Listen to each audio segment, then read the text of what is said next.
I know that you can be an ally without flying the flag, but it is the clearest way that you can say, I support you, I am here for you, you are loved. I never would have known that Miss Dwiggins was an ally had I not seen that flag in her room. We've always been told that as teachers, that teachers will always be there for us. But if teachers are not allowed to show their support for the LGBTQ plus community by flying that flag, how are those students supposed to know who they can safely go to and confide in?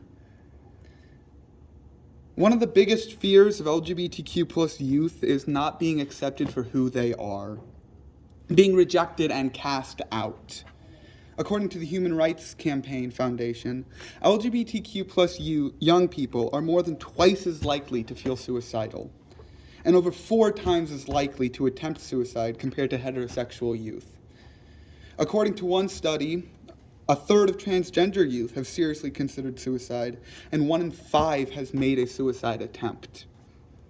Knowing that there is a teacher who we can go to without that fear of rejection is extremely important to our mental health. According to the CDC, in which they cited a school psychology review, most lesbian, gay, bisexual youth are happy and thrive during their adolescent years. Having a school that creates a safe and supportive learning environment for all those students, and having a caring and accepting parents are especially important. Positive environments can help all youth achieve good grades and maintain good mental and physical health. However, some LGB youth are more likely than their heterosexual peers to experience negative health and life outcomes. For youth to thrive in schools and communities, they need to feel socially, emotionally, and physically safe and supported.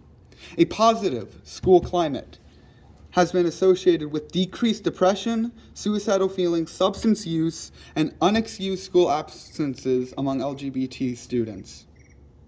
According to data from the 2015 National Youth Risk Behavior Survey, of the surveyed LGBT students, 34% were bullied on school property, and 28% of LGBTQ plus students were bullied electronically. In a school that has had far too many suicides in our history, I would hope that the mental health of the students would be the top priority of the administration, as well as you, the school board. You know, it's not just me who wants this to change. Back in the middle of May, I started a petition on change.org to garner support for this. Since its launch, it's gained over 4,567 signatures from all corners of the United States as well as the world. These signatures are not just of students, they're also of teachers and parents, members of the community leaders.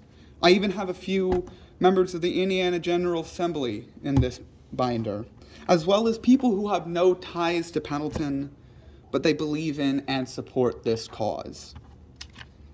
When I asked students how they felt when they learned that Miss Dwiggins was told to take down her flag, many students couldn't believe it. They were in shock, and many more students were mad. They were upset. I think it is best summarized by the response a student gave me. It honestly made me really upset, because there are so many students who now feel like they aren't loved or supported. And another student simply responded, "I'm so tired and frustrated." They are right. We are so tired. Tired of having so little representation. Tired of not knowing who we can go to.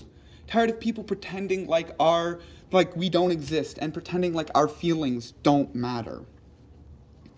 A common rebuttal that I have heard thrown around when I've expressed my want for you to allow the pride flag is, well, what about a white nationalist flag?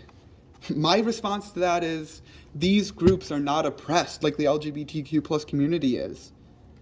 I would ask you to ask yourself this: which flag represents hatred and which flag represents solidarity? As Chasten Buttigieg, husband of current Transportation Secretary Pete Buttigieg, said in a recent tweet, LGBTQ rights aren't up for debate. There shouldn't be two sides here. My love doesn't harm you. You know what's harmful? Being denied housing, employment, or legal entry to the hospital your spouse is rushed to. We can debate pineapple on pizza. We won't be debating civil rights. As one of my mentors put it, if your flag supports a philosophy that is inclusive of all students, like the pride flag, which is inclusive of straight allies, then it can be flown. If it's based on a philosophy of exclusion, like a white supremacy flag, then you can't fly it. I know that as a school corporation, you would prefer to remain neutral on many social matters, but there comes a time when neutrality is harmful, and that time is now. As Elie Wiesel once said, we must take sides. Neutrality helps the oppressor, never the victim. Silence only encourages the tormentor, never the tormented. By telling teachers they are not allowed to fly pride flags in support of the LGBTQ plus community, what message does that send to your LGBTQ plus students? In the words of the great Desmond Tutu, it means a great deal to those who are oppressed to know that they are not alone. Never let anyone tell you that what you are doing is insignificant. Progress takes people doing things that are difficult. As a question to you all, I would like to know what the school board plans on doing with this matter going forward. And I would finally ask that you please stand beside us. Send a message that you stand with and support all of your students at Pendleton Heights High School. Thank you.